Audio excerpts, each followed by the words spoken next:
Hello, everybody. Hey, everybody. Good morning. Please take a seat, everybody. This is a great day for the state of Maryland.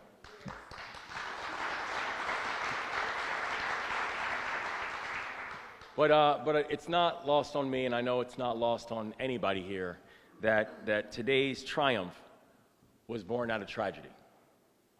That just shy of 1 year ago, on March 26th, I got a call in the middle of the night, and I learned that the dolly had slammed into the Key Bridge and brought it down. In response to this horrible tragedy, that first morning, we laid out 4 key objectives. The first, we would locate all of the victims and provide comfort and closure to their families. The second, we would clear the channel and fully reopen the Port of Baltimore to vessel traffic.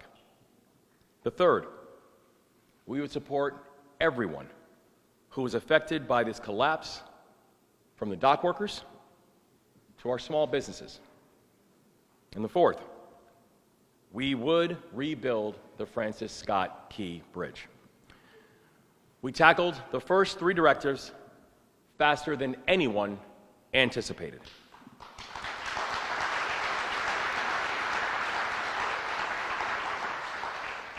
For Directive 1, we recovered all 6 victims and brought comfort and closure to their families, and I want the entire state to know that we still continue to stand with those families and be with those families, and I want all of the families to know that the entire state continues to stand with you.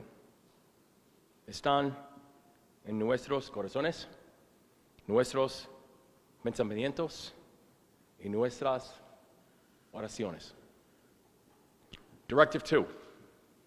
While many said it would take 11 months to reopen the Port of Baltimore, this team got it done in 11 weeks.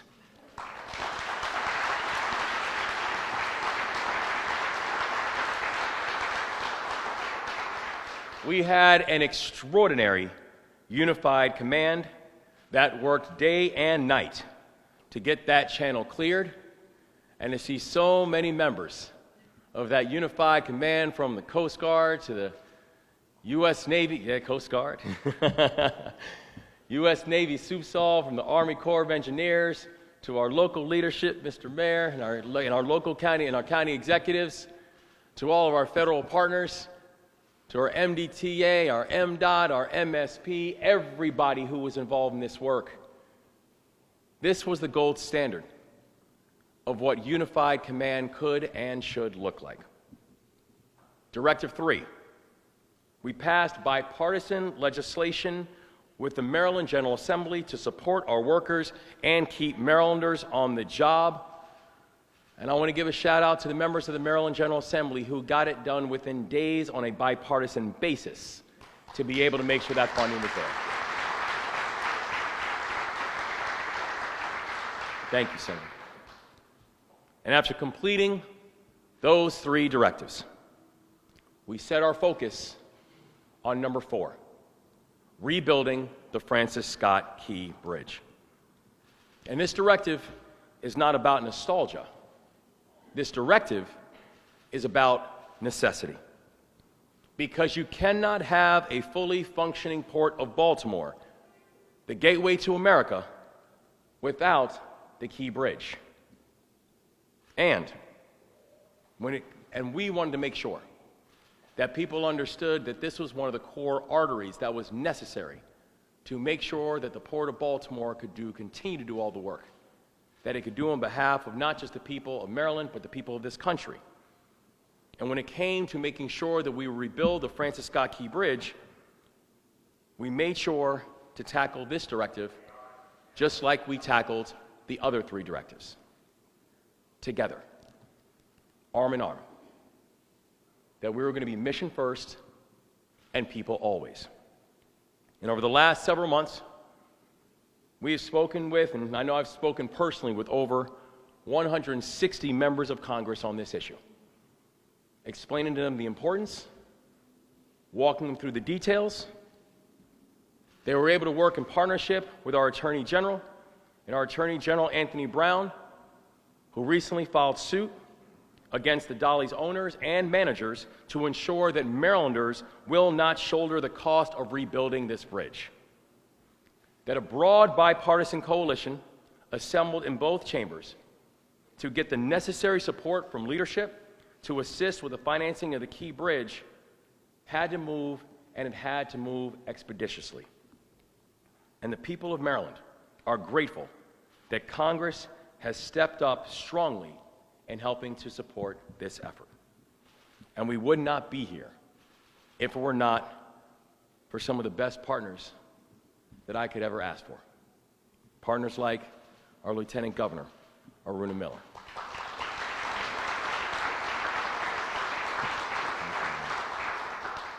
Partners like our Transportation Secretary, Paul Wiedefeld.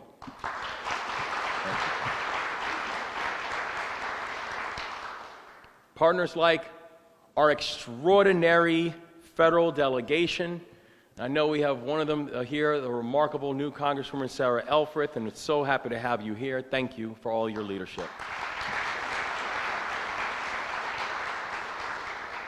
And I know there's a few members who I also want to give a special personal shout out to, include Congressman Nfume. I know this is his district, and I know he wanted to be here, but he's called down to Washington. And also two people who we would not be here if it were not for the work of Senator Chris Van Hollen and Senator Ben Cardin.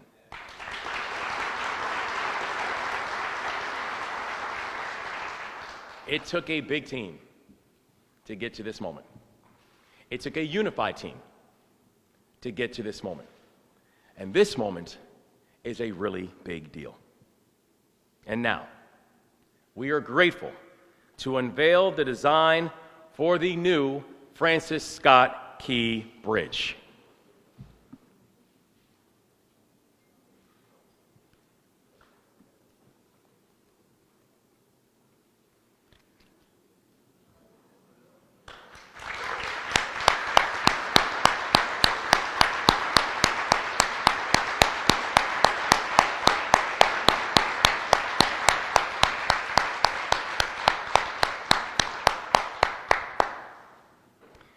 This proposal honors the architectural tradition of the Francis Scott Key Bridge. The original bridge was built using the most advanced industry standard and best materials available at the time. Our new bridge will also be constructed in accordance with the most advanced industrial standards and also the very best in infrastructure design. We are going to use the best materials available, and we are going to employ many Marylanders to get it done.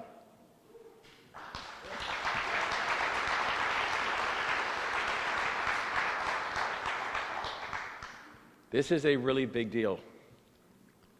And this is a moment that I know for so many of us, we've been waiting a long time for today. And the people in this room and the people who this room represents, we're here because of you. We're here because you never stop pushing. We're here because you never stop believing that we would look up and one day again soon see the Francis Scott Key Bridge. We are going to continue to work together to cement Baltimore as a maritime hub for the East Coast and a maritime hub for this nation.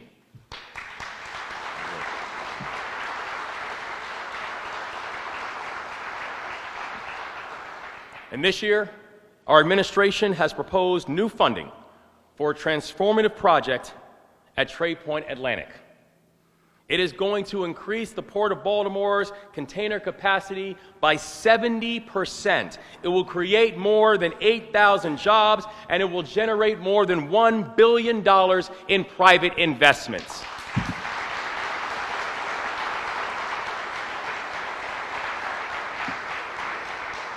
Maryland is the bridge between America and the rest of the world. This will be the place that the country will remember not just what resilience looks like, but what economic growth looks like. Because we get cars from Michigan out to market. We bring sugars and spices to Louisiana. We haul farm equipment from the East Coast deep into the farmland. Commerce and trade are the bedrock of our state. And we will continue to make investments that honor our tradition. So we still have work to do.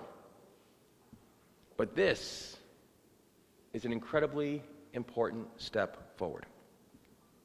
And I know that the people with us today will gather, and will gather soon, to celebrate the reopening of the Francis Scott Key Bridge. May God continue to watch over the victims of the collapse.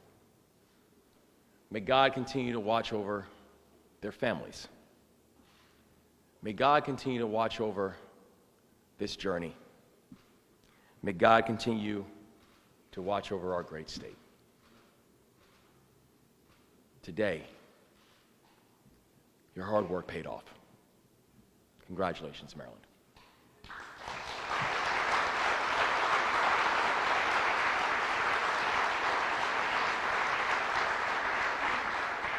I am now honored to turn the microphone over to my partner in the work, our state's Lieutenant Governor, Aruna Miller.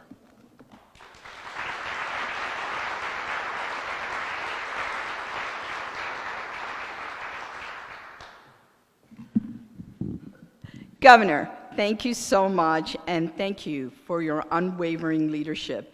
In one of Maryland's worst maritime disasters, you didn't just lead an effort to rebuild. You made sure Maryland stood strong, turning loss into momentum and uncertainty into resolve. On behalf of the people of Maryland, thank you, Governor Moore.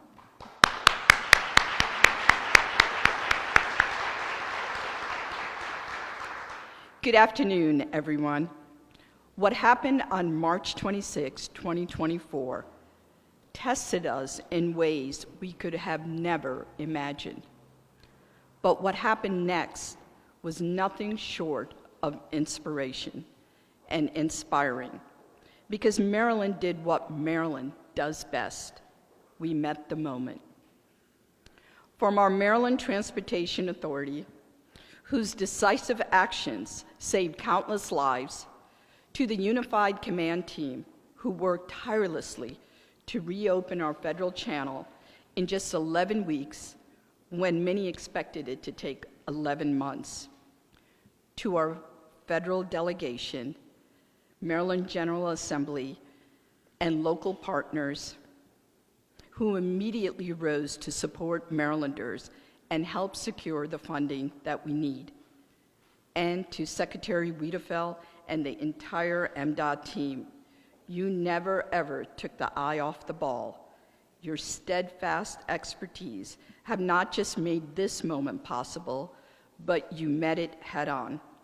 In less than a year after the unimaginable tragedy, we stand here today, united, stronger than ever before, ready to rebuild, ready to show the nation what Maryland is made of.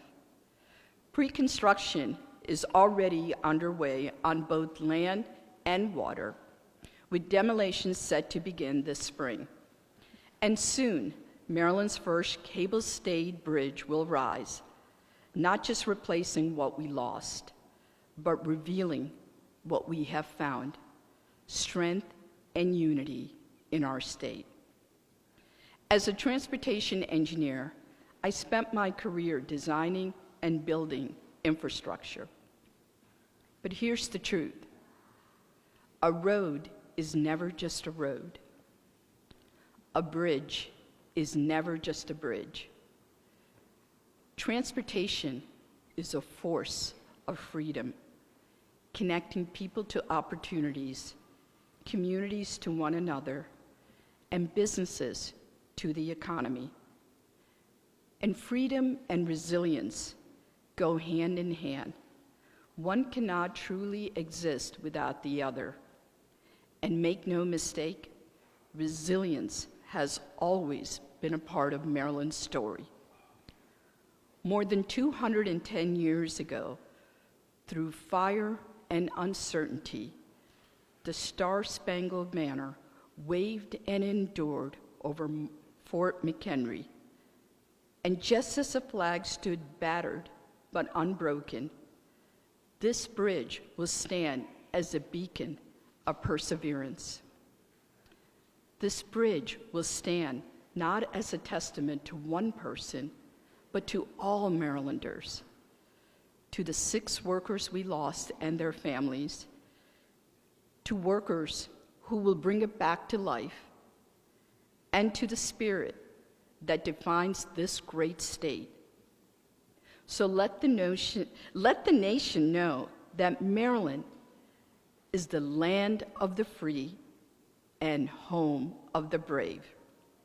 Now it's my honor to introduce Congresswoman from the 3rd District, U.S. Representative Sarah Elfreth. Thank you.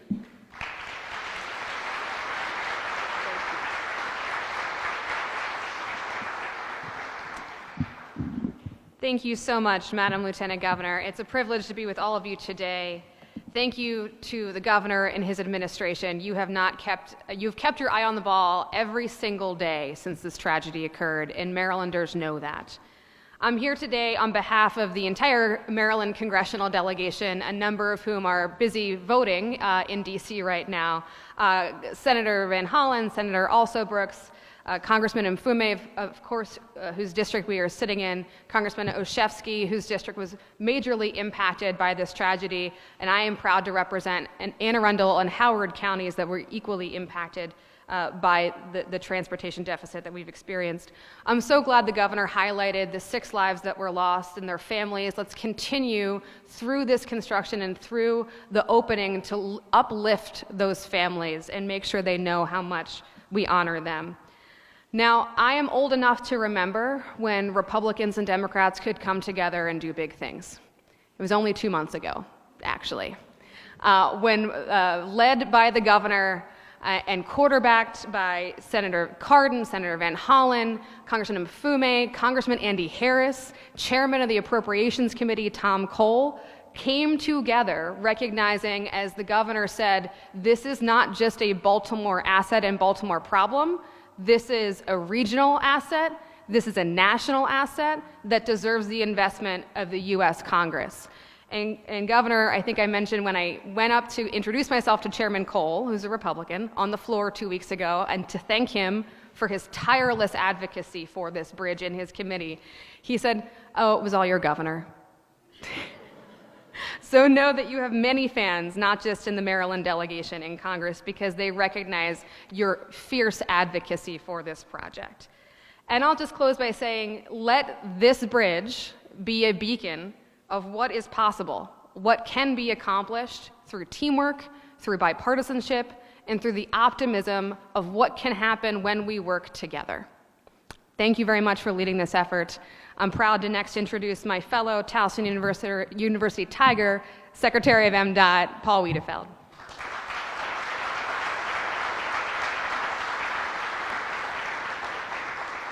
Thank you, Congresswoman. Let me begin again by obviously thanking Governor and Lieutenant Governor for your leadership, but really more importantly for your support. The support of our team, the support of the community, support of the families, support of the workers. I mean, that's really what it's been about, and you continue to do that. So I just want to thank both of you first and foremost. I also want to thank Secretary Martinez with the Office of Small Business Affairs because,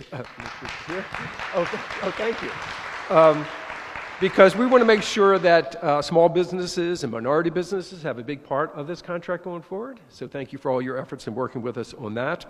I also wanted to thank the MDTA board members who are with us today. Thank you for taking time to be here and all your support throughout the year.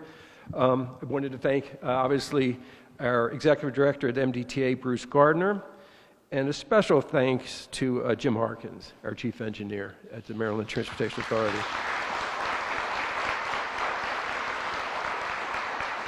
As you know, Governor, he was our point person on Unified Command At the same time, he was working behind the scenes on doing this.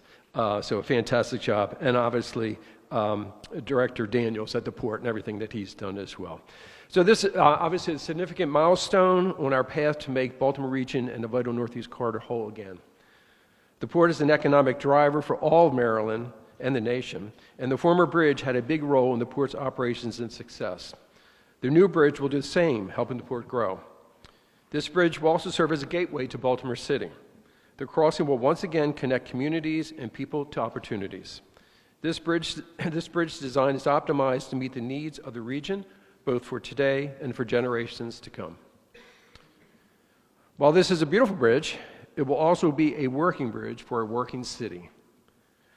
I look forward to putting Baltimore's mark on this bridge by working with the communities on aesthetic designs such as lighting, still girder color, and planned artwork for the bridge. This will add character and uniqueness from Charm City. We're ready to get to work, Governor. We are working, and we'll continue to work, but this work requires partnerships. And one of our greatest partners is Federal Highway Administration. And with us today is the Division Administrator, Valeria, my good friend and partner in this project and many more. So Valeria, please.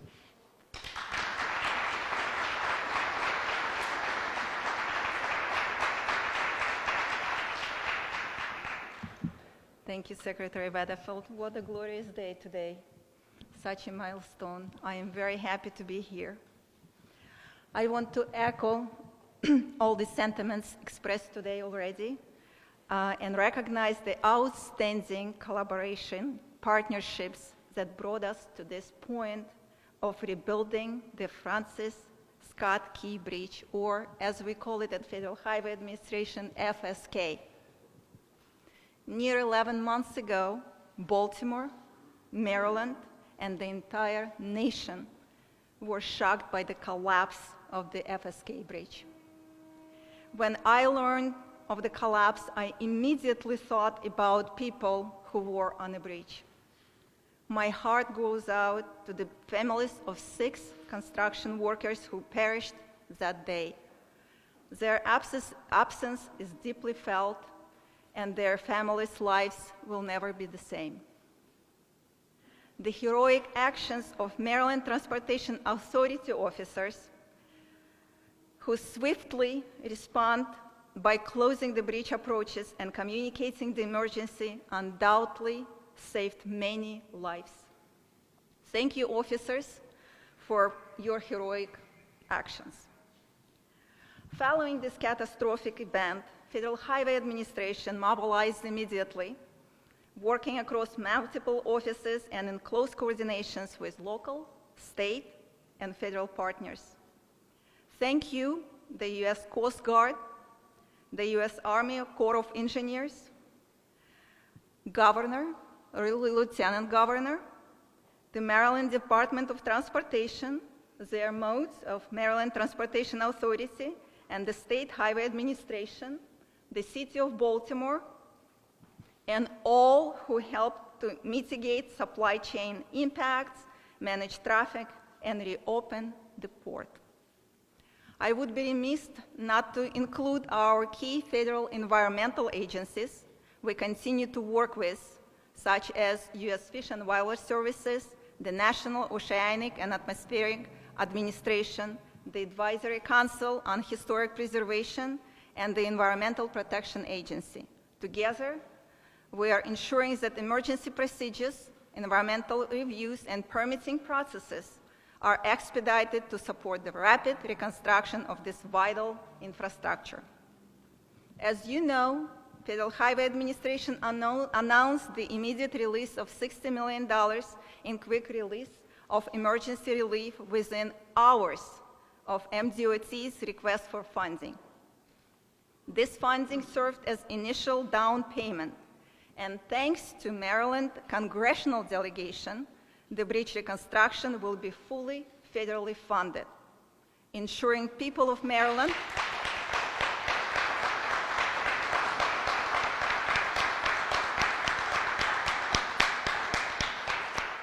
ensuring that people of Maryland are not left to carry this financial burden alone.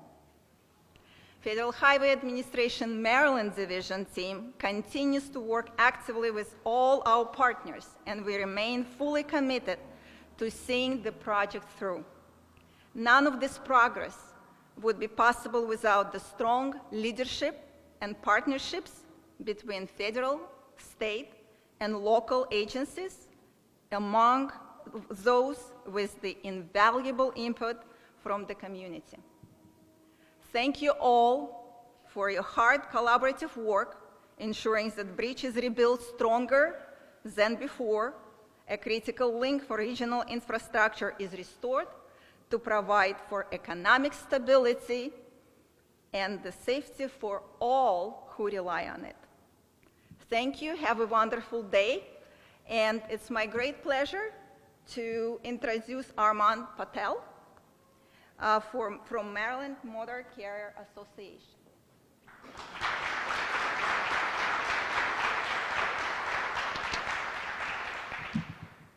Good morning, everyone. On behalf of my organization, the Maryland Motor Truck Association, we're very, very pleased and excited to be here at this event. I certainly want to reiterate what all the previous speakers have mentioned. The level of cooperation, the level of anticipation was really unprecedented, I think, in almost any event, certainly in my career. On behalf of the trucking community as a whole, and especially those who service the port, we want to express our sincere thanks to all of those who helped with the disastrous impact of this tragedy. Now, I have a list of thank yous, and you know what they say about thank yous. You know, when you start listing them, you inevitably leave someone off, so my apologies ahead of time if that happens. But our special thanks goes out to the White House and the U.S. Department of Transportation, who listened and understood the challenges that we faced, enabling the Federal Motor Carrier Safety Administration to enact temporary hours of service rulings, allowing our drivers to retrieve diverted Maryland cargo from neighboring ports. Governor Moore, whose leadership showed what can be accomplished while respecting the dignity of the victims and their families and emphasizing safety as a guiding principle. Secretary Wiedefeld, for his stewardship of resources and experience during the recovery process. An extra shout out to the entire team at the Maryland Department of Transportation, including SHA, the MDTA, for helping with the challenges of container transport and coordinating our requests. Port Director Jonathan Daniels, whose day-to-day advice and guidance helped the community maintain focus while informing us of the progress and challenges of the effort. Secretary of Labor Portia Wu and her extraordinary team for the implementation of the Worker Retention Program and other support programs, including unemployment insurance available for independent contractors. Secretary of Commerce Kevin Anderson for the financial assistance to business owners. There are many others, but we also want to include the Maryland Department of Housing and Community Development, the Controller's Office, Baltimore County, the City of Baltimore, and also our neighboring states of Virginia, Pennsylvania, and Delaware. For our organization, it was never really a matter of how much a new bridge would cost. We're pleased that it's going to be backed by the federal government, but for us it was really a matter of how much would it cost not to rebuild it. The intermodal group from our association suffered a disproportional impact from this tragedy, but the impacts are felt through today and will be felt until the new bridge is reopened. A study was recently released within the last few weeks by the University of Maryland and Morgan State University that estimates the collapse of the Francis Scott Key Bridge will increase the trucking industry's operating costs by $92.8 million in 2025, and each year thereafter until a new bridge is opened in 2028. That totals almost $450 million of additional expense. and that's if we remain on schedule, so we're holding you to it. That said, we are confident that there is a team in place to deliver a new bridge safely, on time, and within budget. Thank you again, everybody. At this time, I'd like to bring the governor back up to the podium for any questions.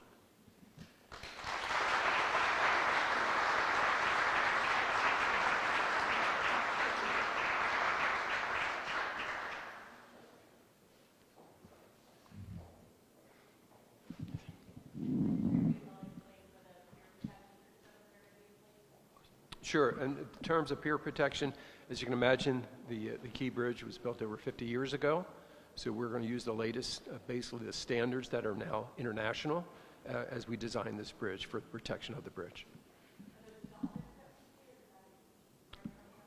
I'm sorry? Well, they're still doing final design, most likely not dolphins, but it's still in the preliminary design stage for that.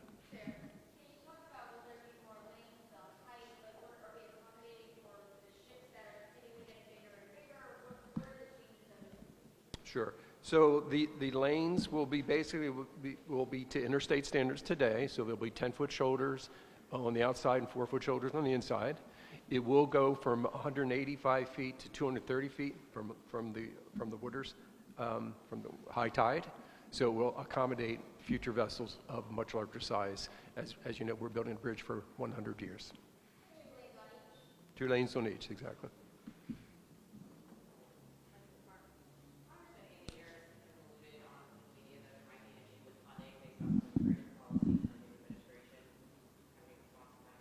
My response is we were able to get here by being able to work together. That we were able to get full funding from the federal government, 100% cost share, because there was both Democrat and Republican support in order to make that happen.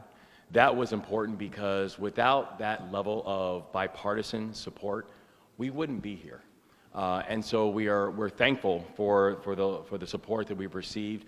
You know, Congresswoman Elfreth mentioned, you know, people like Chair Cole and Chair Womack, Republicans who believe that this project is necessary and required, and we're thankful and we expect the continued bipartisan support in order to complete the project.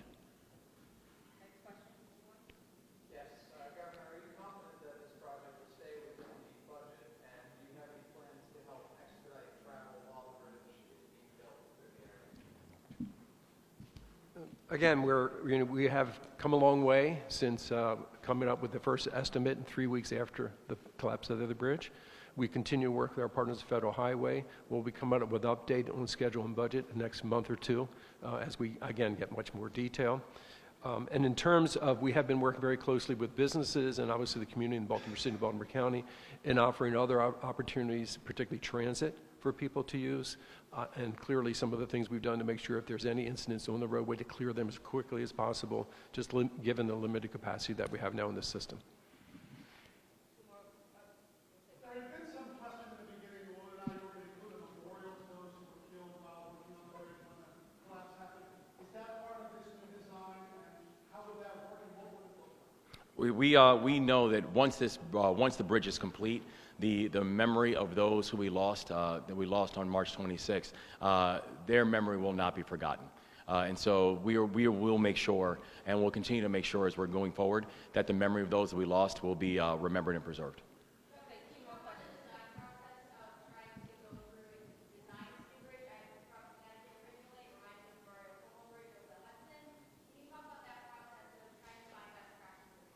Do you want to talk about cable stay? We have a international team working on it, to be frank, to help us with that. We have a very strong team, as I mentioned, with Jim here as our chief engineer.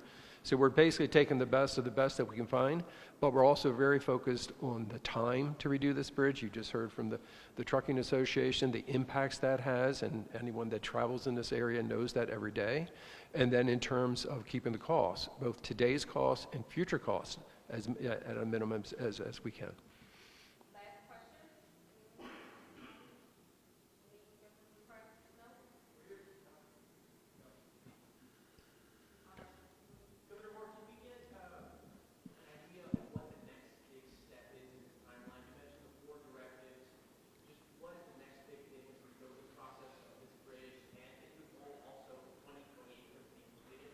Yeah, the next big step will be in the spring when we will have the demolition of the still enacted pillars that we need to take down, because immediately after the demolition, we will begin the construction process. The beauty of today is that while today is the announcement about the cable stay, and again, the first cable stay bridge that we have in the state of Maryland, there has been work that's been already happening, whether it is soil sampling, whether it is work that's happening both in the water and also on land. So that work will continue, but the next big event the next big thing that we'll see will be the demolition of the pillars that are still enacted, because the construction will begin immediately after that.